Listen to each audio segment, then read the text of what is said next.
Hi guys and welcome. Today I want to talk about fixing some issues I had with my Festool MFT table. The MFT is a very useful and effective table and one that I enjoy using, but it has a fixed height and it's not on wheels, so it basically stays in one position in my small shop, as it's a pain to drag it out into the middle of the shop to work all the way around it and then drag it back again afterwards. I had the same issues with an MFT style top I made with the UJK Pathguide Mark II that I had sitting on sawhorses. I noticed Peter Millard has an MFT folded up on a base, so I looked at making new bases for my MFT tops. With the price of wood being so high at the moment, I was surprised at just how much that would cost. I did, however, have some spare plywood. I've used an electric sit-stand table in an office environment and wondered how they might cope in a workshop. I spoke with the suppliers and it seemed it should be fine, so I decided to take a chance and give it a go. I'm not sponsored by them or anyone else. They're not even aware I'm making this video, and I pay for everything with my own money. So I bought table bases from Furner in the UK and put them together. Using this approach, I was able to get back to making things other than shop benches much quicker. The Furner tables don't come with wheels, but the feet attached to the legs using M8 bolts. So easy to swap out. Furner have customers using wheels and suggested these ones from Amazon as possibles. The Furner instructions are pretty self-explanatory and they supply everything needed. It only took an hour and a half on my own to have each one up and running. One thing I did change was they used rubber cushions between the base and the top. Perfect for an office, I didn't want those to add any extra flex, so I left them off. Once together I checked everything was working okay and also checked the height range available. I'll get to why that's important to me in a little while. With the wheels, 18mm ply and MFT, the table goes from 88 to 153 centimetres, or just over 2 foot 10 inch to just over 5 foot high, so plenty. Changing the height is pretty quick, taking just a few seconds.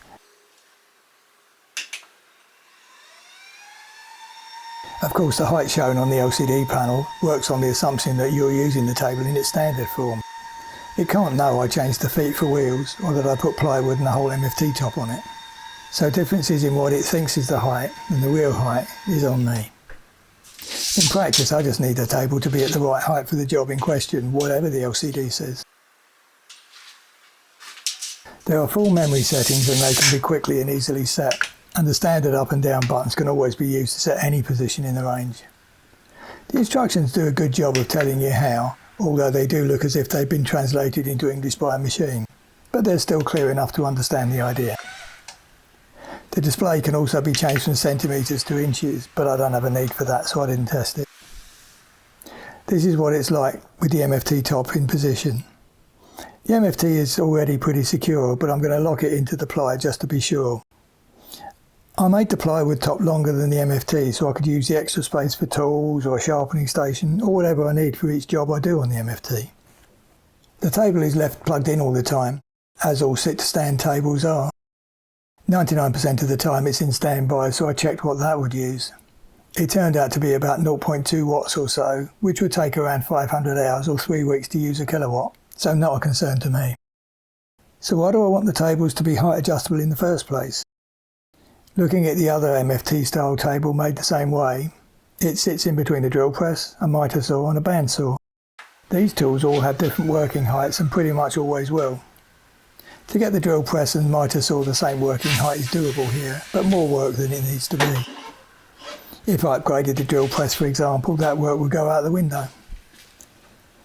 Getting the bandsaw to match the other tools is basically impossible. They are just such different tools and different working heights as part of what they are.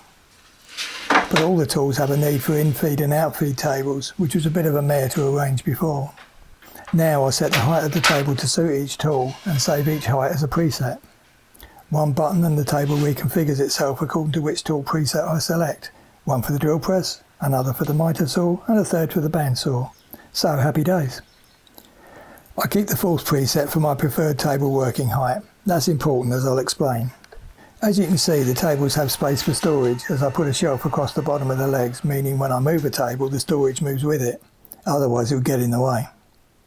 But the storage boxes have a height and I don't want the tabletop to come down on them.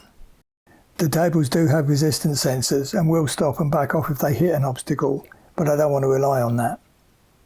So I set my preferred working height and saved that as a preset. That tells me how much height I have for storage boxes under the table. So how stable are they? They're better than the original MFT and the sawhorse base, and they both did a good job for me for the last 3 years. I've already mentioned that the tables were supplied with rubber cushions. When I originally built the sawhorse version, I did notice more flex than expected, and I find the tables better without the cushions in a workshop setup. So far I'm finding them well up to the jobs I've been doing, including planing, so I'm quite happy. As for strength, the table motors are rated at 120 kilograms. An MFT weighs 28 and the plywood top around 12, so I've got around 80 kilograms to play with. That's probably double what I would ever need. The storage units sit on the bottom shelf, so don't affect the lift motors at all. As an example, I've loaded the table with 40 kilogram weights here, which present it no problem at all. So am I happy with them? So far, yes. They went together well in a much faster time than making my own from wood, and they're far more versatile.